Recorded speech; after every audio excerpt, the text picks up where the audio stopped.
I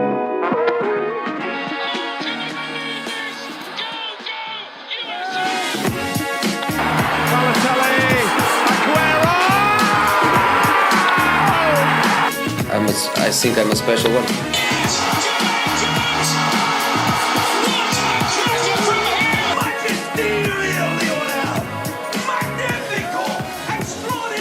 What are we doing? What are we doing?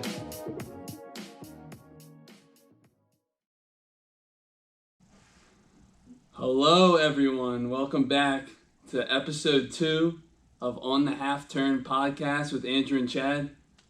What's up, Andrew? What's up? Let's go. Episode 2. What are you rocking? I see that Man City. Yeah, so we always start off with what we're wearing. I'm wearing 2017-18 Man City jersey, Nike. 100. Was that 100 points? When they got this was their first title under Pep. So that was 100, right? Maybe. I forget. I don't know. They ran through the league that year. I know that. What are you rocking? So I got last year's Philadelphia Union kit in honor of MLS's back. I like it. Yeah. Lots of good action coming up. So, along with what we're wearing, we got what's new on the set here. So if you guys are watching, you'll be able to see around my outdoor jersey, we got a St. Augustine Prep soccer scarf. That's where we both went, and that's where I'm going to be coaching this fall. So let's go Hermits. We had to rep Go Hermits. So now we got a pretty good set. We'll probably keep adding stuff, maybe change out the jerseys every once in a while, something like that. Or, I think we have a few more scarves upstairs. Yeah. Or if we find like a cool one, I guess. I feel like we only have Union and U.S. soccer scarves. Yeah. And 5 of each. Yeah. I think I have one other Union scarf. That's it. I don't think I have any other scarves. I don't think I have any. I need an Everton scarf. Yeah. Oh, by the way, we'll get into some listener questions, but so let me pull it up on YouTube. We had some comments, and someone was calling out your Everton jersey. Jeez, I didn't even see this. Look it up. So if we go to our channel, by the way, we got 26 subscribers, so we're on the come up.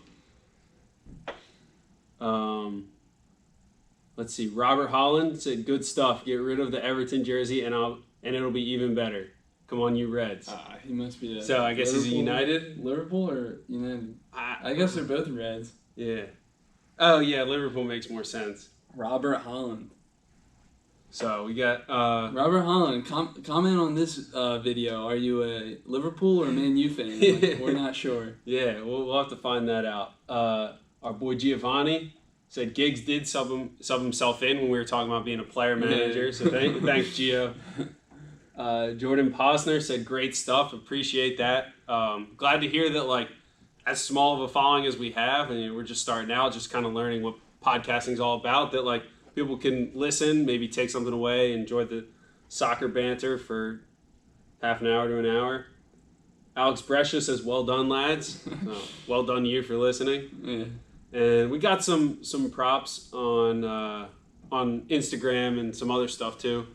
Obviously, we're on Spotify. I got to update that we're on Pocket Casts and radio public. I forget the other random things, but no one ever uses those. They use Spotify and Apple Podcasts. So our biggest fan could be using them, and you just maybe I just shunned them. Yeah. I don't know. And then we're still waiting to hear back from Apple Podcasts. They always take a while, but YouTube and Spotify right now. We've been taking the clips, posting them on TikTok, posting them on Instagram. I gotta post some more on Twitter too. Gotta be more active on there. At OTHT Podcast. That's our @ name everywhere.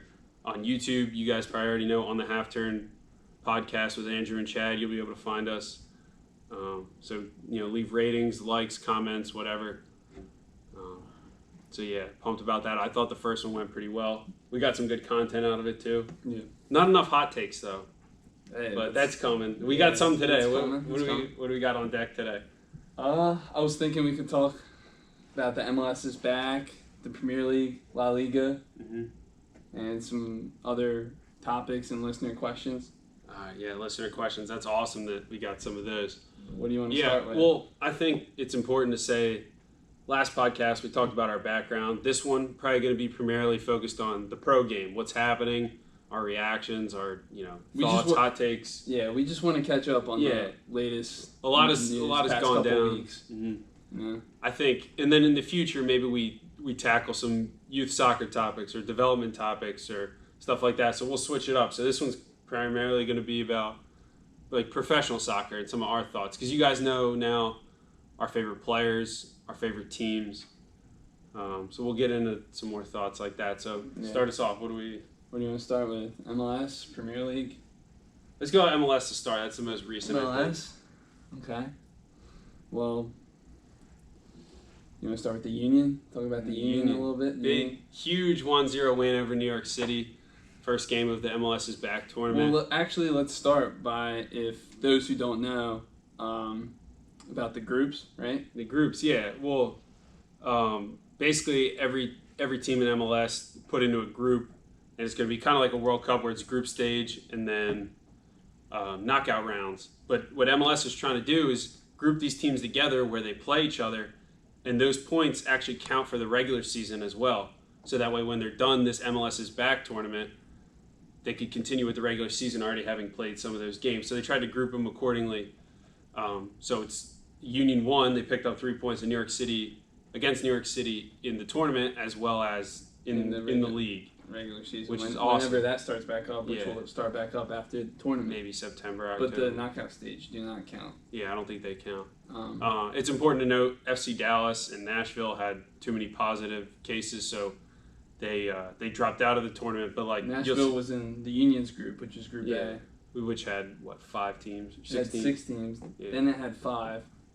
And the 5th team, the team that was supposed to play Nashville in the first game, that game got canceled, and that was going to be Nashville versus the Fire. So the Fire got moved to Group B, which is actually a Western Conference group, even though the Fire. It's the Chicago Fire. Does anybody care? It's not like they're getting out of the group anyway. Yeah, so like, the Chicago Fire. Who's in that group? Hold up. Real Salt Lake, Sporting KC, and Minnesota and Colorado. Wait. If they got moved to Group B, none of these teams dropped out. No. They got moved to Group D. Yeah, in place of Dallas. Oh, so they play Seattle, Vancouver, and San Jose. It's a good group. Yeah. I mean... Yeah, so they'll just have to make up their regular season games when the regular season comes around. I don't know too much about Vancouver or San Jose, but... San Jose's decent. Seattle's always good. Yeah. So, I mean, back to the Union. We're Union fans. We watch all the games. Great win. I mean, just gutting out a 1-0 win. Like, these games are going to be low scoring, I think, just because teams, when they're training, like, it's easier to work on your defensive shape. You're working as a team, just staying organized. And then, like, the attacking and the flow and all that stuff comes from, like, playing a lot and having, like, a real system. Yeah. So that's why I think, the Orlando, who did Orlando play in the first game? Inter Miami, yeah. 2, like, not great teams. So it was 0-0 most of the game. It ended 2-1, but it was a pretty defensive game. So you'll typically see that when, like, almost anything restarts. Yeah. But all the teams are just going to try and be super organized. If you watch this MLS's back tournament, you'll notice there's probably only a few teams that play, like, you'll watch the game and be like, wow, this is, like, a pretty open game. Yeah. And, like, those teams will probably be, like, LAFC would probably be Dallas. Mm-hmm. Yeah, Dallas would have been really exciting. I think Atlanta. One of the things is that, watch Atlanta. Like, maybe if a team loses their first 2 games and they're just like, who cares? I'm just going to go for it the third game, try and get 3 points or something like that. Maybe they kind of open it up. Yeah. I don't know. But, yeah, huge win. I thought the Union played pretty well for the most part. Like, yeah. I saw a lot of positive things from Union fans and supporters and stuff, so I'm buzzing. I didn't watch it, like, I couldn't watch it when it was live. And when I rewatched it, I didn't watch it, like, super closely. Mm-hmm. So I didn't get that much into detail with it, but I thought the defense was pretty solid. Yeah. Thought Aronson had a decent game. Yeah. So that's actually funny you talked about that. One of the things I wanted to talk about was Brandon Aronson. I know on the broadcast, Tallman was hyping him up. Who's the other guy? John Strong on the game with Tallman? I think so. Yeah, I forget who the play-by-play guy was, but they were loving Aronson, and I'm like a huge Aronson guy. I think he's going to be like really good. But they talk about him like he's, they call him the Medford Messi because he's from Medford, New Jersey. I don't know if he's like Messi. Like, I see the potential down the road. I don't see it now. You know what I mean? I feel like there's probably maybe somebody better on the Union right now, but like there's definitely replacement level guys that could probably give you what Aronson's giving you. I like Aronson so much that I think if you play him 2 more years in the league, he'll be ready to move, no doubt. The formation that the Union played, that 4-4-2 diamond, like that. I don't know if it suits him or not. I think it does. You think? Like, yeah, I think it gives him the freedom to like do what he wants. Especially, they started Ilsinho. Yeah, I didn't like that. He started out on the right, so like that gives Aronson like. Well, they kind of started room him up top to play too. off Casper, Brichelko. Mm-hmm. Well, I think Aronson's best position. I mean, he played as like a 10 when he got capped for the national team in January, and I thought he was like pretty good. I mean, he's more of like a pressing, like hardworking guy. I still don't think he's good enough picking up the ball, getting his head up, and starting attacks. You know what I mean? You don't really see that from him. But it fits the Union because, like, especially last year, you had like the Union just pinning teams back, especially at home, with Medunjanin, Bedoya, Montero just giving possession. So all he had to do was like float around the opposing team's back 4, kind of find like spaces and play like 5 to 10 yard passes. He wasn't asked to start attacks, which I think is that like next progression in his game. Yeah, you'll see him just float in the space and get the ball in space and dribble and do like quick combinations. Mm-hmm. But he's not the type of person that pick the ball up, drive forward, and play like a through ball. It's almost like I wish there was a game where he would just play as like a number 8 instead of a number 10.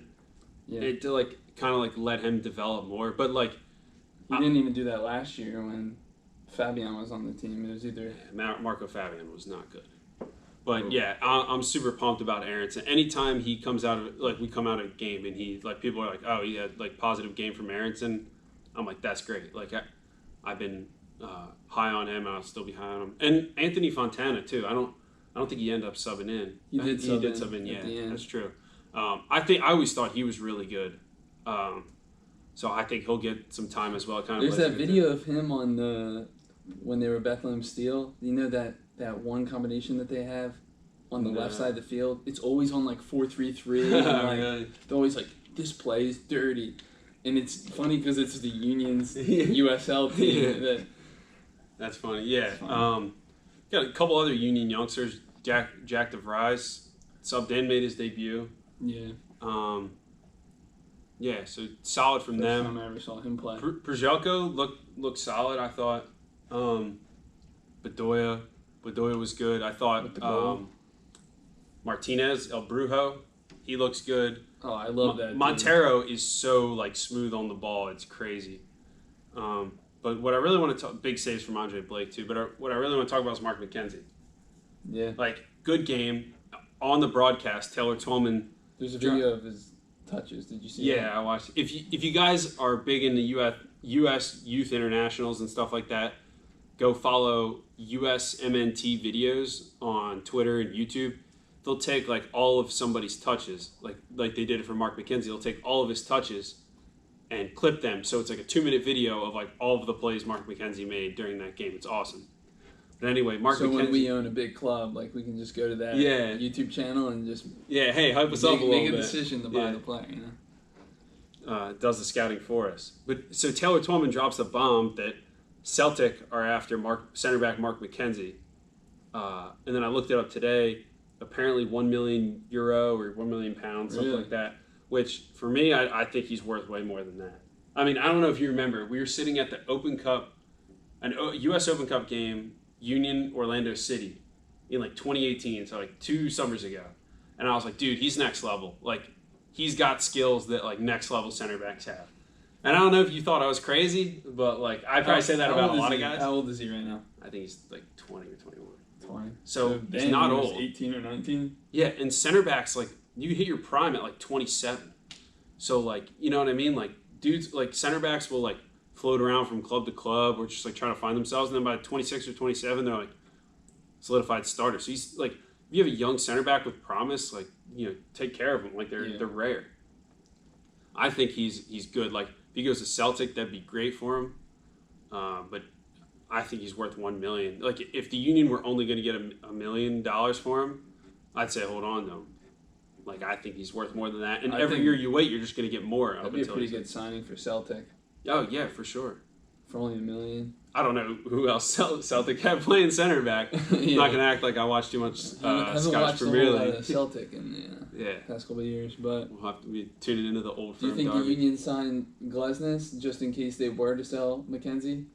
I think that's a good thought. Because we all know Jack Elliott at some point is going to go to Chelsea. Yeah, we have this old joke that Jack Elliott, when he first started playing, was like a 3rd or 4th round pick. But like he came in, the big lanky dude, just was like killing it.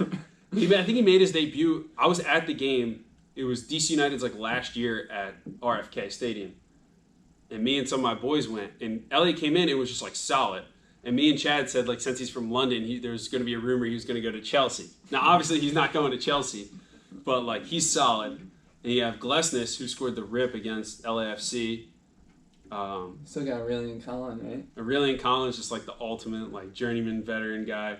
He's good for the locker room. Yeah, great locker room guy. Same with Glesnes, probably. He's class. He probably took McKenzie under his wing. Yeah. If Trusty was here, too, I think he'd be improving.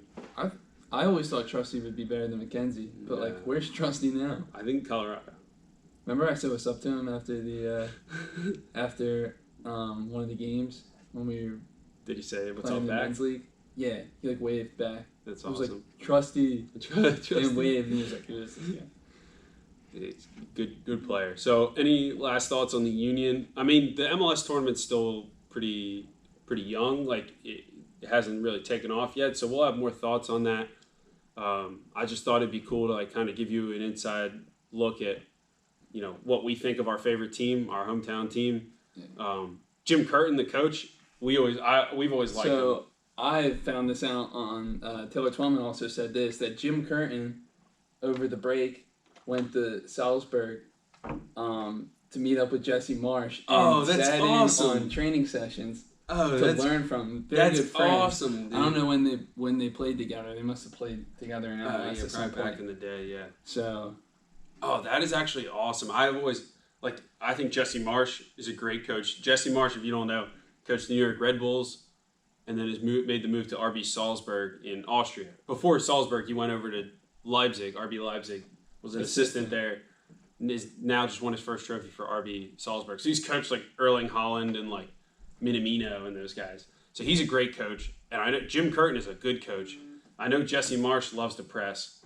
Jim Curtin's trying to press hard and like play like a proactive style. So like that's awesome. And I think Jim Curtin's like a really good coach. Sometimes it doesn't work out. Like even if he never wins anything in Philly, I still think he's one of the better soccer minds we've seen in Philly and MLS. Also, I saw that Jim Curtin's been coaching Aronson since Aronson was 10. Yeah, I saw it because he was 9 years. Yeah, well, he was a youth coach and stuff too, so that's awesome. Yeah.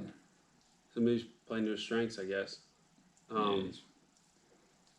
Anything else about MLS you want to talk about? Yeah, I got one thing, and it kind of makes me mad that there's no VAR. Are you sure there's no VAR? I tried looking it up. I couldn't find anything on Google. But the fact that there is like no VAR in this MLS tournament is ridiculous. What does it say? Dude, that's for like the normal league. February. Yeah, maybe we'll have to look into that more if you guys know anything. Maybe there's not VAR. I was watching the first game, Inter Miami versus Orlando. It was 1-1 at that point. Orlando ends up winning like the 96th minute. Yeah, or something. 97. Nani with the winner. Back-to-back PK shouts for Inter Miami. Dude, if that was the Premier League, the ref would put his fingers to his ear and just hold the goal kick or whatever was going on, and they would review it, and in 30 seconds they would make a decision. But 2 times Inter Miami got screwed out of a penalty, but they have no VAR, but they can put all these graphics around the field. Like if you watch the games, the graphics in the background are like moving. It's like distracting me from the game. There's advertisements and fans and stuff. The Adidas in the middle isn't real. Yeah, I know. It's annoying. ridiculous. I never really cared about VAR, whether it was good, bad. But if the Premier League, if you're watching the Premier League and La Liga and the Bundesliga, they all have VAR, and you're watching this MLS's back tournament, it doesn't have VAR. I don't know if the people normal really regular care much season about in it. MLS will have VAR. I don't know. I don't think people really Well, care I'm just too saying, much Inter about Miami VAR. didn't get a point from that. Hot game, take. which- We need like a soundboard when someone has a hot take. All right, we'll include it Not that it's a hot take. We'll you- include it right you spaz. now. Yeah, we'll see if I can Yeah. clip up a nice hot take sound thing. All right, so what's next? Premier League? Yeah, we can go on to the Prem. Before you go, we got a word from our sponsor. No, I'm just joking. We don't have any sponsors. Yeah. Hey, if you want to sponsor us. Word from our sponsor, Manscaped. All right, So news. Premier League, man.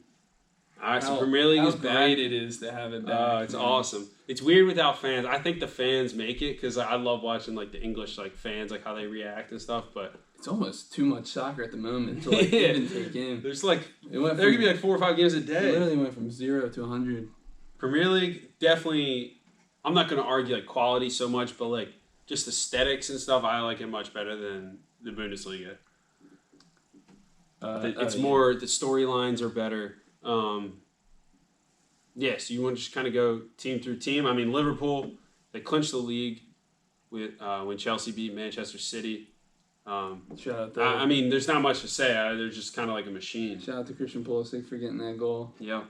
But yeah, congrats to Liverpool. Congrats to was the dude who commented on our video who could possibly be a Liverpool fan. Oh yeah. Come on, you Reds. Congratulations to that guy. So what about Man City still in second right now? Yeah. Yeah. They're 9 points above Chelsea. I honestly think Man City, like, it's hard to say this season, but I think Man City's still the best team in the Premier League. Man City's still a machine. I just think their injuries have hurt them this season. I think Pep's probably the best coach in the world. And honestly, they're probably going to win the Champions League. Any other takes on Man City? Not really. Yeah. I think, I don't know, who's in third right now? Still Leicester? Chelsea. Chelsea's a point up on Leicester.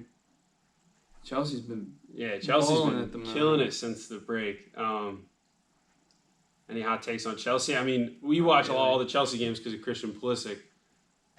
He's been, like, outstanding. Just scoring goals. He's got, like, the quickest first step I've ever seen. Playing off the left. Yeah, we talked a little bit about him when Chad was comparing himself to Pulisic. What's so funny about that, huh? Yeah, you'll play for Chelsea too.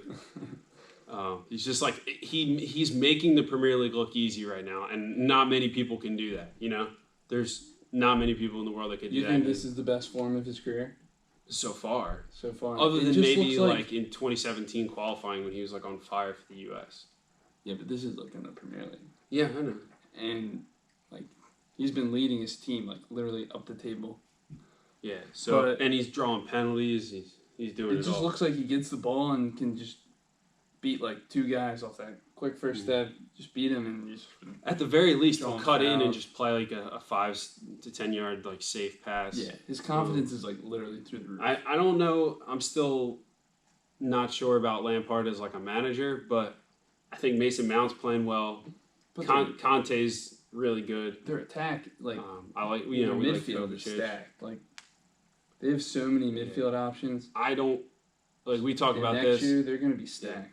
I don't know about Willian. I'm not a Willian guy. I'm not a Pedro guy. How are you not a Willian guy? Like he's all right.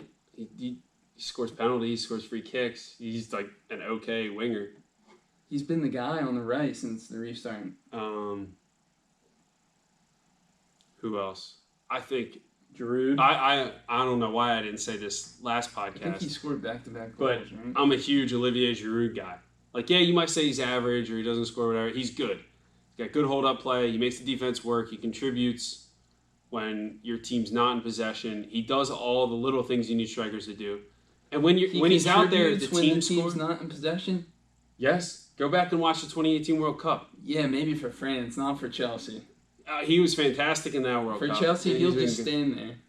I don't know about that. That might I don't be know about that. Lampard's And he was- tactics or Giroud's ego. Legitimately, like, really good. Like, he's one of those forwards where, like, if you give him service, like, give him 3 decent chances a game, he'll put 1 or 2 in the net. Like, it might be easy to say, but, like, Tammy Abraham, I don't know, man. I don't see it. He's got 13 goals this season, but yeah, because he was on fire in the beginning. Yeah, I don't see. He's got potential. He just looks like a Sturridge or a Welbeck that just kind of peaks early. There's some hype, and then he just kind of finds himself at a mid to low level table Premier League team. And it sucks because they're going to sign Werner, and he's just Chelsea's still on the bench. Yeah, Timo Werner's coming in. Ziyech is coming in. So I guess Ziyech plays on the right. Yeah, he'll play on the right because he's Werner up top. I think that's a sick front three if you throw Pulisic in there too. Hopefully People he's kind are of also solidified. saying Timo Werner can play off the left too. As long as he doesn't take Pulisic's spot.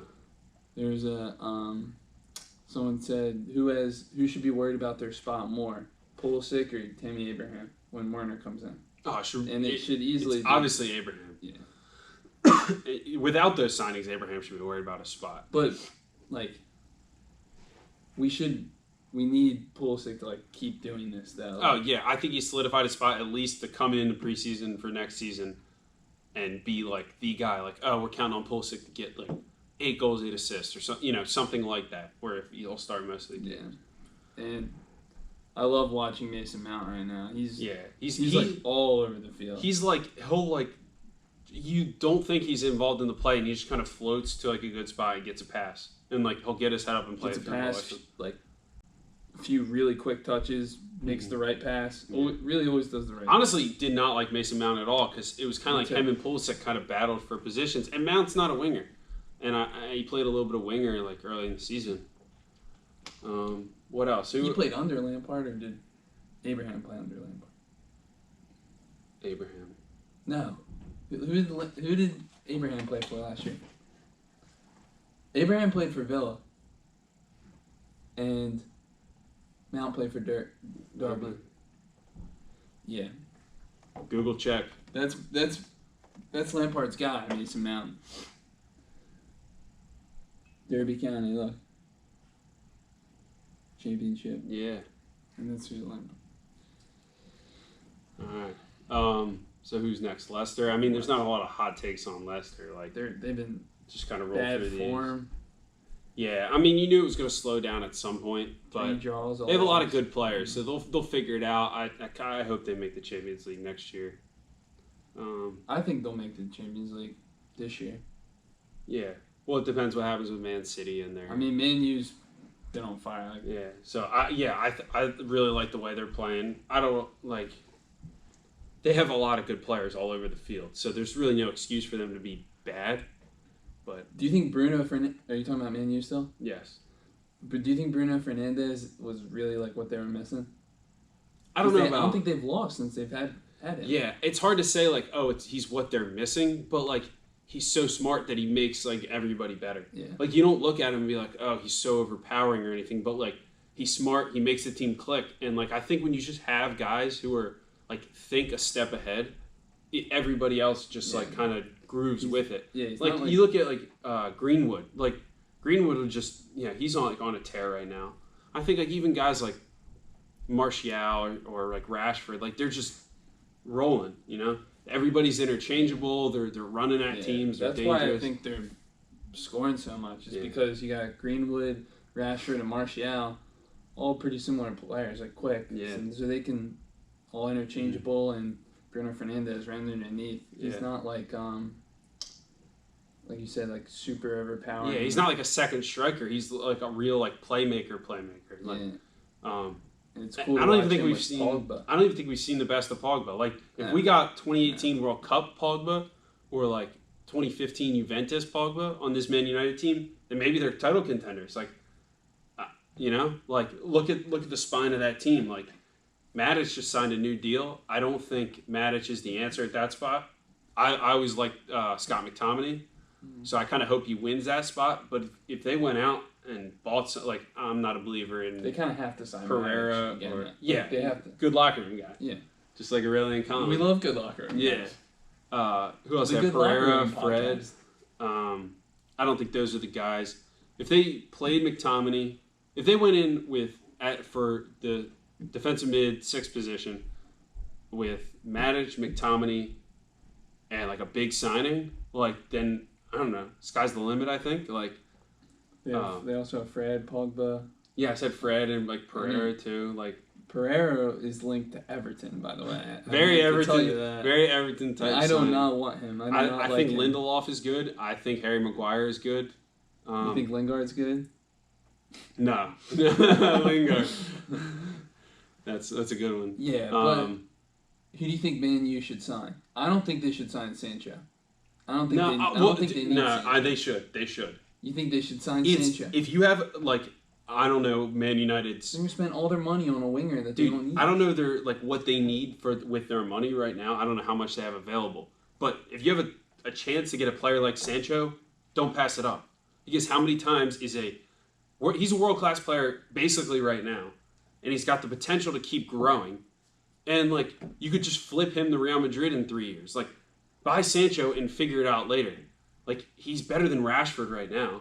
He's better than Martial right now. He's better than Greenwood right now. He's the best young English player, but like no one else is going to sign him right now. What if you just What if you just went nuts and played Pogba as like a 6 with Fernandes and like Sancho? Like you just got really creative. Like you're a false 6. Like look, you're Man United. You're supposed to be dominating these teams week in and week out, other than maybe City and Liverpool. So you're going to have the ball the whole time anyway. So just go dominate teams and have 5 to 6 attackers on the field. Like you should have the best 4 players on the field every time. And Sancho, no matter what field you step on, in 3 years he's going to be the 1, 2, or 3rd best player on the field. Well, so just go sign him. One of the reasons why they're playing is so good is because they're not like being a possession style team. Like yeah, they're fun. They're not good when they have too much of the ball. That's well, no one said you got to back guys down and try and beat a low block, but like you're going to be the better team and running at guys the whole time anyway. Which Sancho is just an upgrade over those guys anyway. The point is, you're Man United. Go get world-class players. That's why, like, Harry Maguire, I don't think he's a top 5 to 6 center back in the world. But if you think he's an upgrade, spend the money, you know? Maybe they got to upgrade again from Lindelof and Maguire in a few years. But, you know, we'll see. I think they do, and I think they got to get a left back. I think so, too. Even though Luke Shaw's all right. I mean, you could honestly... Williams is going to be pretty good. You could probably replace both outside backs and goalie, and they'd improve. Wan-Bissaka? You would replace Wan-Bissaka? Never mind. Yeah. I meant just left back. Wan-Bissaka needs to improve like the attacking side. Yeah, of the like game. He's not like people think Wan-Bissaka like he's good and he's a good defender. I don't think he's like you're afraid of him going forward. But that's okay. Like if you're gonna play like I said with Sancho and you're just gonna dominate teams, you don't need Wan-Bissaka crazy going forward. That's why like maybe you just spend at left back. And maybe you just bring in depth like not saying Azpilicueta, but Azpilicueta type that could play both sides. Yeah, and just you do would his say big Azpilicueta guy. You just get a guy who could do his job on either side and just call it a day. So like that's why like, Wan-Bissaka's fine there. He's not better than Trent Alexander-Arnold at all. Can I just say how stacked they are at right back, England? Yeah. They literally have Wan-Bissaka. They got Trent Alexander-Arnold. They got Kyle Walker. They got Trippier. Should I even include him? There's definitely some more. They're just known for producing right backs. I feel like there's another. But it's like missing. You just look Reece at James. Yeah, he's all right. Yeah, but Reece James is getting a shout. So I think they need depth at right back. Hopefully the guy can play left back as well. And maybe just somebody better than Luke Shaw. I don't know. And De Gea, I think, has taken a dip. Oh, yeah. They could upgrade over De Gea, I would think. I don't know what De Gea's value is now. That's, I'm not a goalkeeper expert there. Yeah. Maybe we'll get a goalkeeper on one. Yeah, I know a few goalkeepers. Yeah. Any other big storylines? We could kind of skip over some of these. Talk about Arsenal. I don't really know too much about Arsenal. They played Tottenham, I guess, this weekend. Oh, Tottenham's a dumpster fire. It's a good game. Tottenham. I don't know if it's a good game, dude. Tottenham versus Arsenal? It's a good game because they're both in London. I hate watching games of Tottenham on TV at the new Tottenham Stadium. I just don't want to watch. It's too high up. Should be interesting. I will have maybe if you guys care about it, we'll talk relegation battle too. But that's just kind of like our thoughts on the top teams right now, and we'll see how it plays out. Any other Premier League kind of hot takes or topics you want to talk about? The Man City ban that will be decided on Monday. All right, that's pretty important. So on Monday, I don't know, I guess UEFA decides if Manchester City will be able to compete in the Champions League for the next 2 seasons. And they decide that on Monday. What do you think's going to happen? Maybe they kind of influence them to like push it back or something. I feel like those big clubs, the big money just has like power over everybody. You know what I mean? Yeah, I have a feeling that they might actually get banned. Get banned? It's 2 years? 2 or 1, I guess.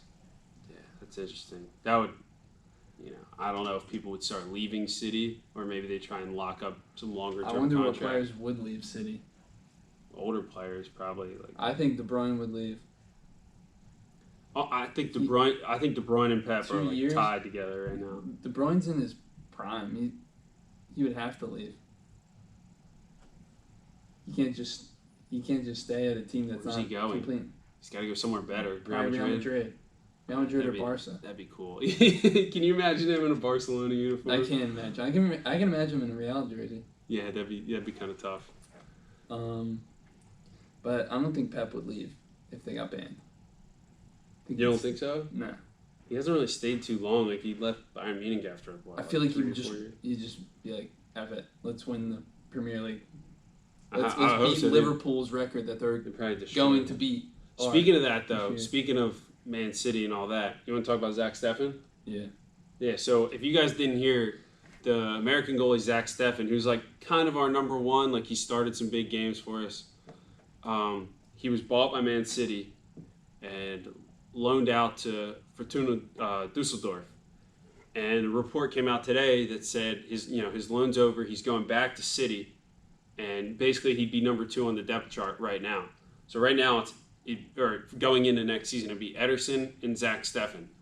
And I've seen so many, American fans and whatever say like, this is a bad move. Like we can't have our number 1 be in the backup. Like he needs regular games. Like this just shows like why we're not good as like a soccer country. And I thought that was total BS. Look, he's practicing every day with Pep Guardiola, and then with Ederson, who's like, he's pretty shaky, but he's one of the better goalkeepers in the world and one of the best with his feet, can ping a ball anywhere. So what do you think they're practicing every day in practice? The next time Steffen comes into a U.S. camp after 2 months with training with Guardiola, like he's going to be phenomenal with his feet. He'll probably know so much more about the game, and he's going to command the respect because he's playing with these dudes who are all good. Doesn't mean he's not doesn't mean he's a bad goalie just because he's backup. Yeah, and if Ederson gets hurt, then Steffen's in. Maybe maybe it hurts that they wouldn't be in the Champions League, but maybe he gets FA Cup and whatever it's called, the Capital One Cup. Every single time I see Zach Steffen pass out the back, he gives it away though. Yeah.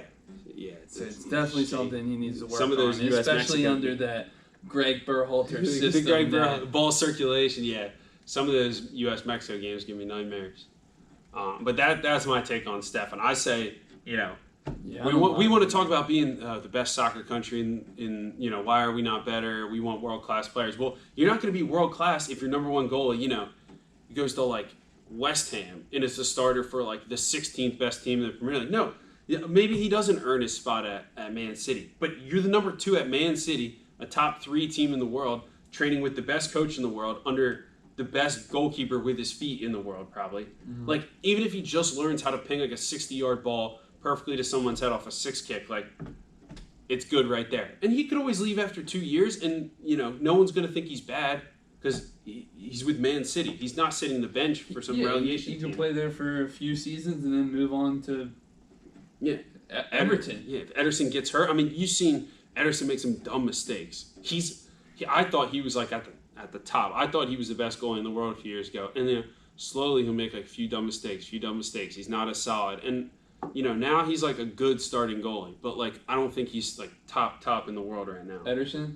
As a goalie, not like with his feet, he's still phenomenal. I think he's one of the top goalies, but with his feet, he's definitely the best. Yeah. So I think Ederson's only coming down, I would say. And if there's a chance that maybe he messes up a few times or he gets hurt and Steffen's there. He's only coming down? He's not getting better. That's what I'm saying.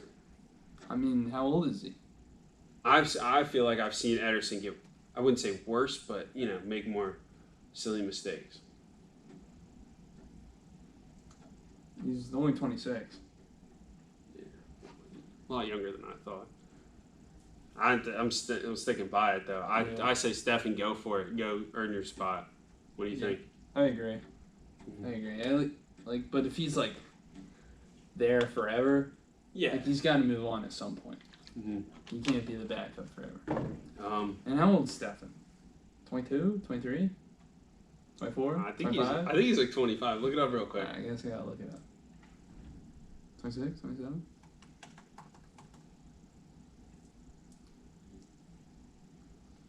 $25. He's actually older. So he's like a poor man's Ederson. Yeah. All right. What other topics do we have? La Liga. I got a few things about La Liga. All right. Run through your list. I got two things. Okay. One, I wanted to know your thoughts on the whole Barcelona dilemma that's going on right now. So, as in a meltdown type thing? They do some elections and stuff at Barcelona. Yeah. I don't know the political stuff and how the board ties into the politics. I would just think Messi's there. He, no matter what people say, he obviously has some say over what happens at Barcelona. Whether it's good or bad or whatever, it's not sustainable. Now, they've won, 4 Champions Leagues with Messi, but most of those he's had Iniesta, Xavi, crazy good system around him. So, maybe they've underperformed, overperformed, they've had almost the best player ever for all these years. Messi has too much say. Yeah, that's what I think. I think the moves they've been making are too short-sighted. Griezmann, did they need Griezmann? No, I don't like that move at all. And then you go by Dembele from Dortmund. It's where do you fit him in? If you're not going to play a system that fits him, I would have thought of him as a winger in a 4-3-3. Then the next season they're just playing 4-4-2s the whole season. Yeah, it's where does he fit? And then are you relying on Suarez to be just the ultimate poacher year after year? And it's you're buying all these center mids, and then I think Pjanic is better than Arthur. So that's not a bad move. I think Pjanic would be really good for them. Only for a few seasons though. Yeah. Pjanic just that young. Obviously, you love Frankie De Jong, but there's just a lot of not smart moves. I would say. I think they're playing as a big player with big money, but sometimes you got to think how can I get the most value out of this? I think when pressure's on at Barcelona, it's always put on Messi. Mm-hmm. So I think it should be. Why? He's Messi. He's basically the best player. Yeah, but everything that happens in the front office too shouldn't always be on. It's always we'll hire a new coach, we'll sign this one dude, and if it doesn't work out, we got Messi. Yeah, but Messi can't do everything. He's now 33 years old now. Yeah. Well.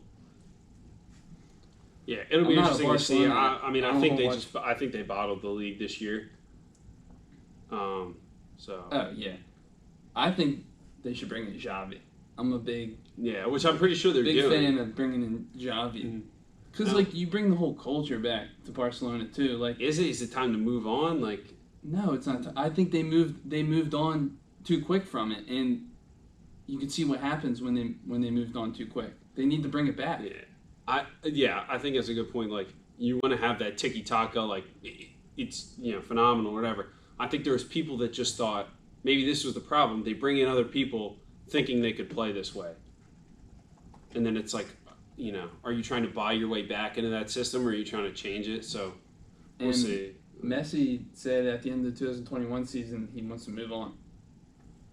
All right. I feel like I don't really trust anything Messi says. Like every once in a while, there's like a leak to the media. Like I don't even know if Messi speaks English. Like I've never seen him speak English. Yeah, I've never seen him like actually talk. So, but yeah, apparently Messi wants to leave. And what's Barcelona going to do without Messi?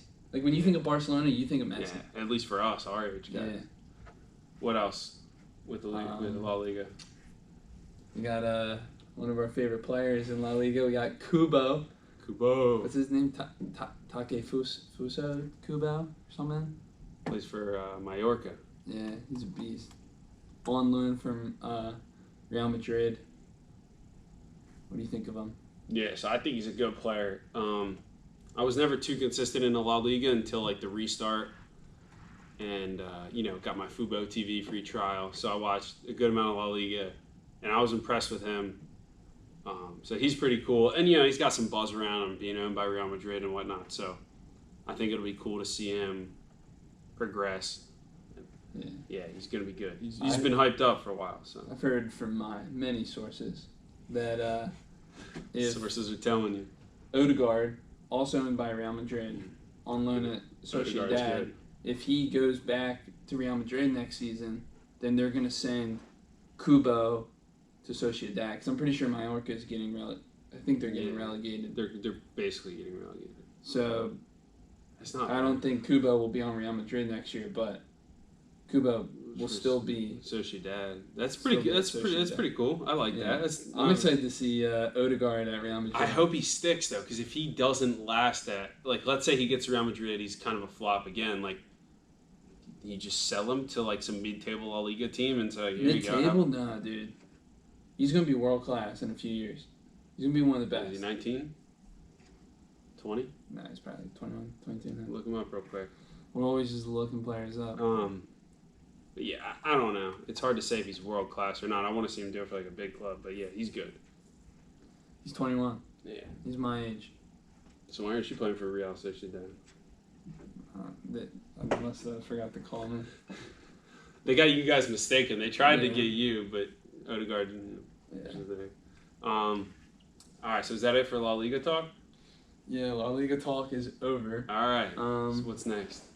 I have a little. We should make this a segment. This person versus this person.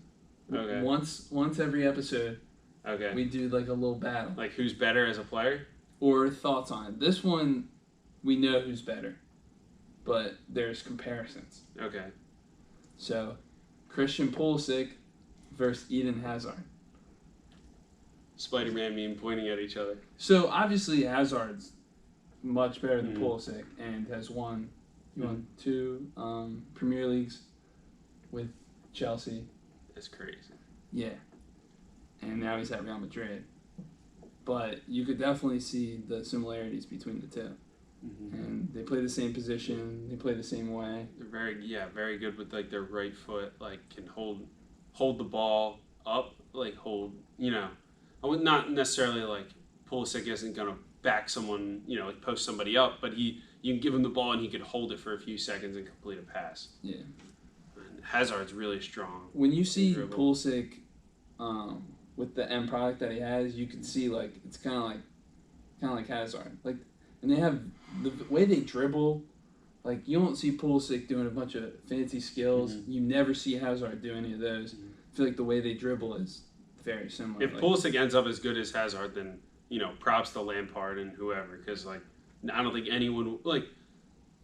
If you would have said like Pulisic coming from when he was at Dortmund would be as good as Hazard at some point, you'd be like, it's kind of crazy. But yeah, I mean, I think it's too early to tell. Like people, that comes up way too quick. Yeah, people definitely making those comparisons are kind of crazy. But like, it's interesting, and it's something for the future that we'll have to see. I think we shouldn't get too high on. People are getting too high on Pulisic. I mean, he was worth $70 million. Like, because he's American, but he deserves some of that pressure. But yeah, there's he's not. It's kind of crazy what he does have a ton of pressure. Yeah, Pulisic, and he doesn't really care. It doesn't really seem like he cares. It doesn't really affect him. So that guy's the man. It's pretty cool. So Pulisic greater than Hazard? Yes. I'm kidding. What next? All right. Well, we can get into some listener questions. You want to talk about Dest real quick? Serginho Dest? Oh, yeah, let's do that before listener questions. All right, cool. So, yeah, I'm sure you guys know Serginho Dest, American right back, left back, plays for Ajax right now. He, really burst out on the scene this season. Really quick, really good with the ball, overlapping fullback, can play at tight spaces.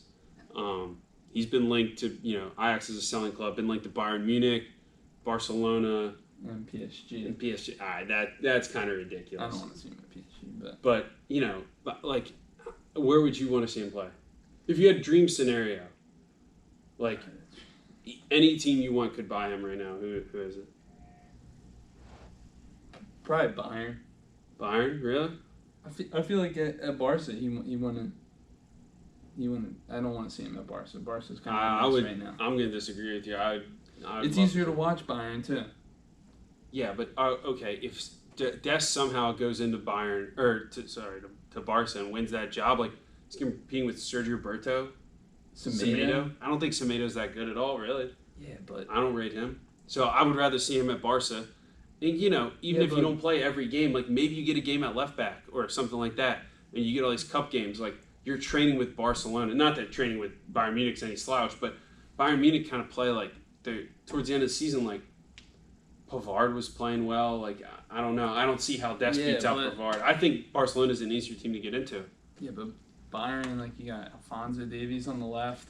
You can even play Dest as a winger too. So I feel like he just fits. I think way better at maybe PSG is the spot for him. I don't know, but I mean Mounier is going the Dortmund. So they need a right back. Yeah, so we'll see. I mean, I don't know enough about PSG to really know who's like on their transfer radar, but that'll be interesting to see. I think it'd be awesome for him to go to Barca. I also wouldn't mind him having another season at Ajax. They're developing players. He solidified himself as a starter. He'll play in the Champions League. Yeah, he'll play big games, and a lot of games he'll be the best. He'll be on the best team in the league, like with Ajax. But then there's some games in the Champions League where they're going to be playing against, maybe Real Madrid or like the top team in their group, and they're not going to be the best. Then they're going to be on par with some teams. So like he gets like a taste of everything. If he goes to Bayern right away, like they might just be the best team in the league, and he might not get consistent games. So it's interesting to see. I would think Barcelona would be the best place for him if they really want him. Okay, I think Bayern, but. Mm-hmm. I guess we'll see. Yep. I don't know when the transfer window opens either. Like I think MLS just opened theirs maybe. I think MLS had like a 2-day transfer window or something. Just signing deals. The one dude, Gonzalez Perez. Oh, he moved away from MLS and just made a move back. Where did he go? I think he's going to Inter Miami. Wait, so he went to Atlanta from Atlanta to where? And I saw he went to Inter Miami. Good signing, by the way. Gonzalez Perez is good.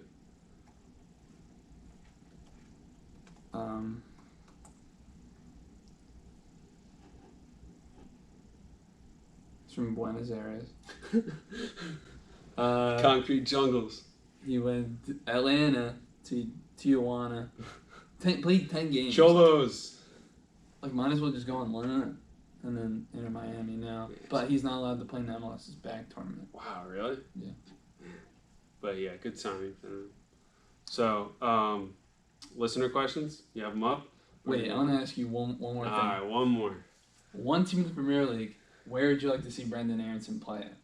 Brendan Aronson? Like, where do you think he fits the best in the Premier League? I don't know if he fits anywhere right now. Not right now, but say if there's one team where he fits the best. Don't be like West Ham, because like no one was listening for West Ham. What if that was my answer? Like a Jack Grealish replacement. Pick like a one of the top clubs. A top team. So perfect scenario. His style of play. Where do you? Perfect scenario. Aronson's great, and any teams after him.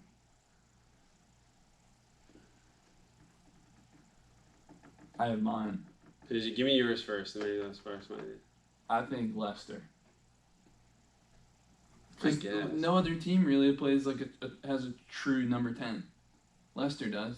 James Maddison. I don't think Aronson's a true number 10, honestly. What position does he play? He's like he presses. He's not a winger. No, he's not. But he's in that midfield diamond. With So the you Union. work well with Vardy with their pressing. I don't know, man. I think he would go well. I feel like it'd be Arsenal. Arsenal change formations and coaches all the time, and I feel like Arsenal's just in flux. But I feel like if Arsenal ever got this thing right, they'd play some weird 3-4-3 diamond type stuff. I don't know, and I feel like he would just be good for Arsenal. If he's just play ball to Aubameyang, sprint, into the channel. It's that easy. That's all you got to do, that man. Easy. They could put you out there, or as Bill Clayton. Either one. You're Pulisic. I'm Brandon Aronson. Yeah. Sounds good. Do you have any listener questions before we get into them? We had some on TikTok. Do you want to? Let's do those first. All right. Let's not get through all of them. We'll do a few. Do one TikTok and I'll do one of mine. All right. And then if we don't get to your listener questions, keep submitting them. We might even do a full episode of listener questions, so keep them coming.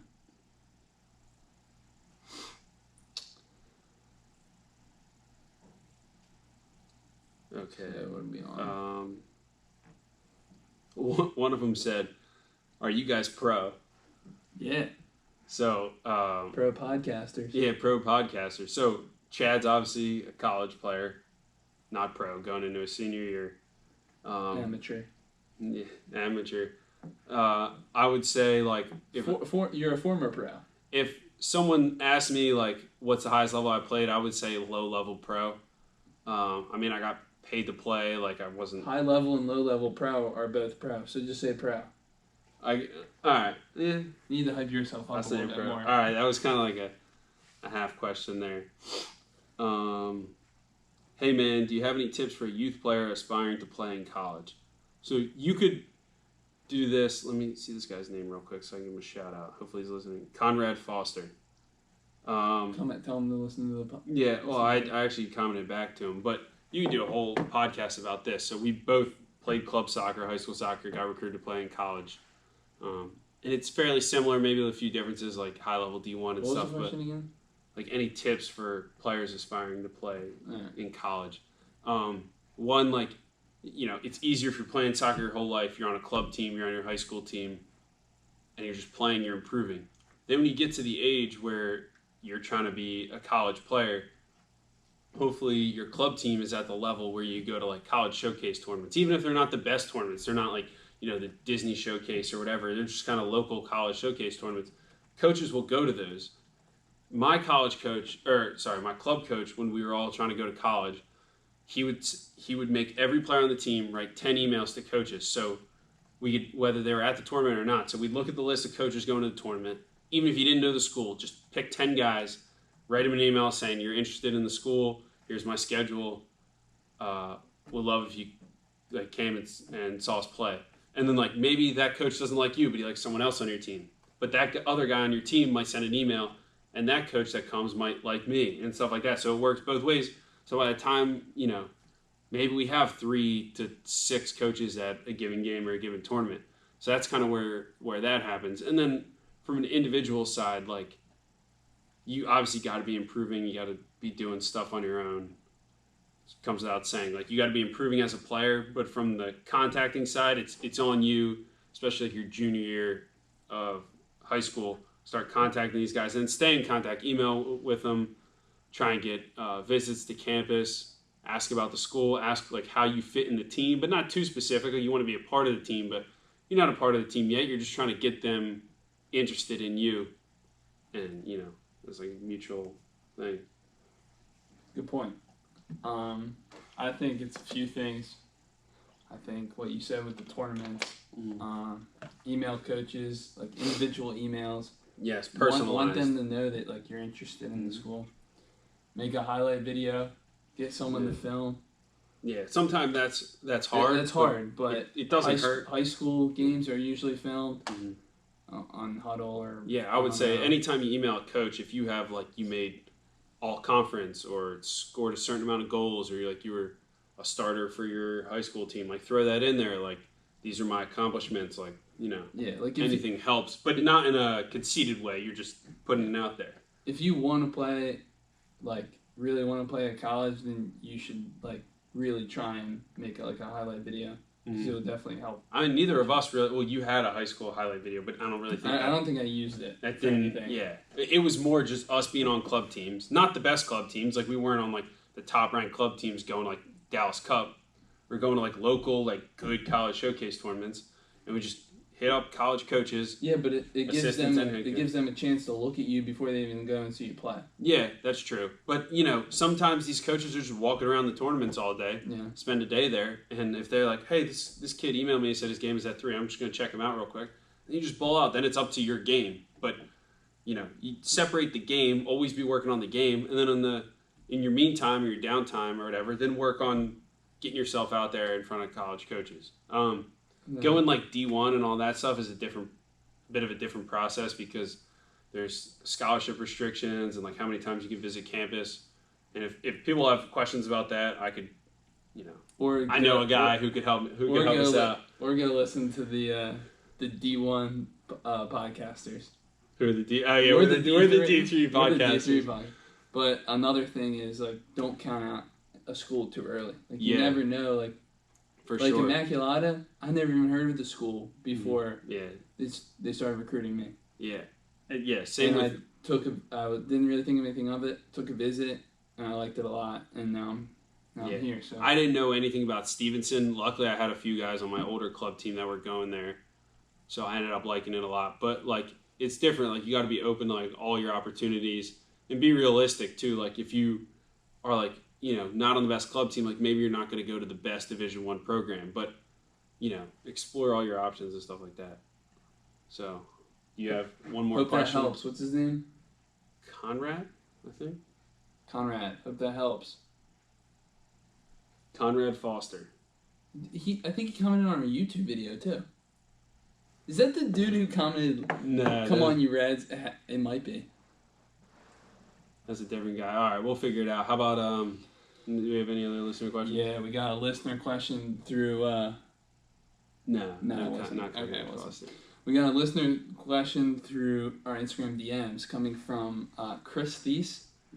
Where do you see the MLS in the future in relation to the popularity of other sports in the United States? So we could do like a whole like podcast series about this. We can touch on it and then do like a full podcast. We could, yeah. So you want to start or you want me to start? I really don't really know what to say, to be honest. Yeah, it's a big question. I just think I'd have to do like right now the MLS is, not as big as the other soccer leagues like the Premier League and Bundesliga and stuff like that in the United States, but I think it's probably just as big as like the NHL or something, or it's getting there. Like people have been saying soccer's next for like the last like 15, 20 years, but I think we're at the point where soccer's so prevalent in like the youth. Like we coach kids, they're rocking like Granit Xhaka jerseys and like Messi jerseys and like who are some of like the weird jerseys we've seen? Mats Hummels. Yeah, like a Mats Hummels jersey. Like there's people that are just like consuming this soccer content on YouTube and TikTok and whatever.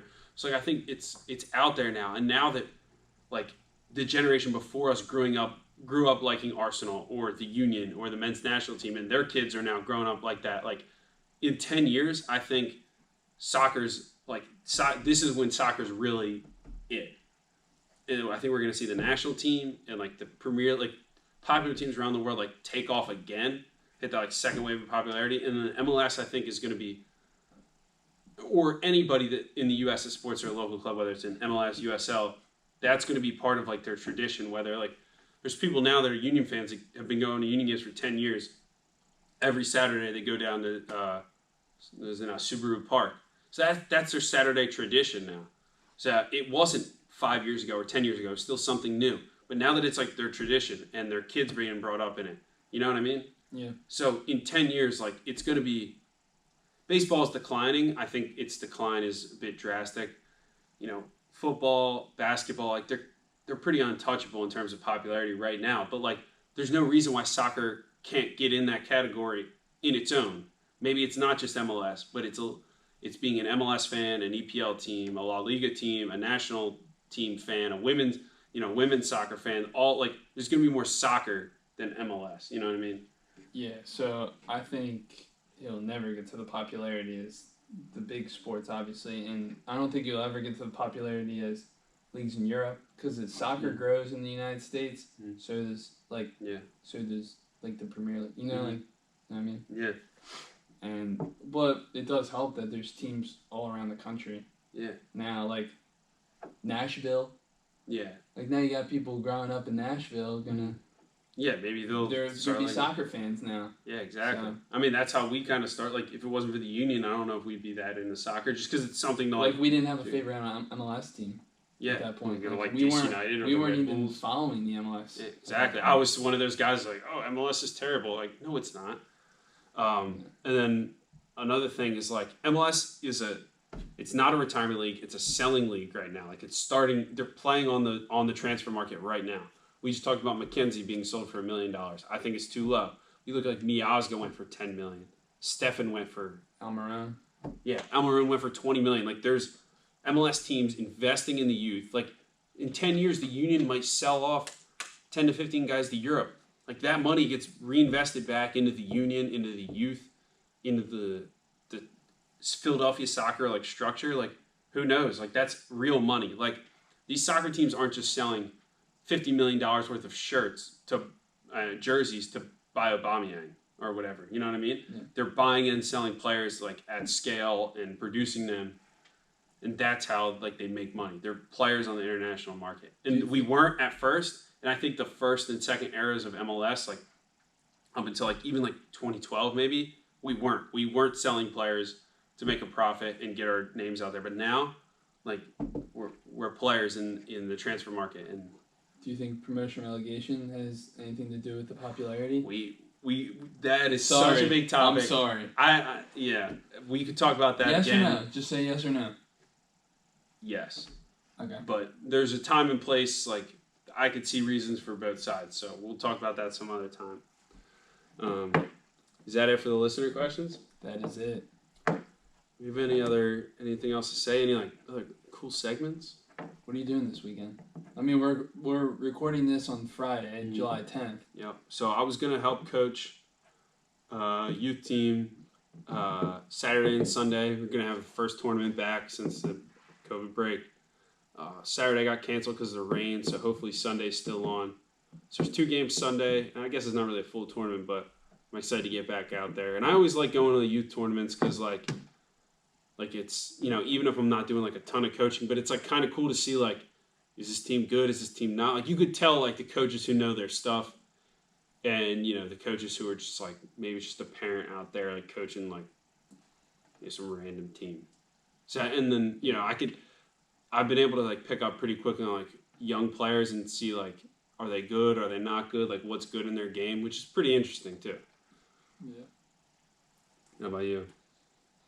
Tomorrow, I have a game up in Pennsylvania for my U23 EDP Summer League team.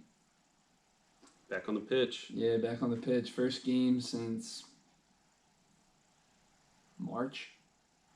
Wow. You get the rust out of your legs. Yeah. I mean, we had practice the other night, but first, like, 11-11 game since March, which is... That's dope. Yeah, so I'm excited. Yeah, so soccer come back is awesome. Gonna be playing the 6. The 6? You think?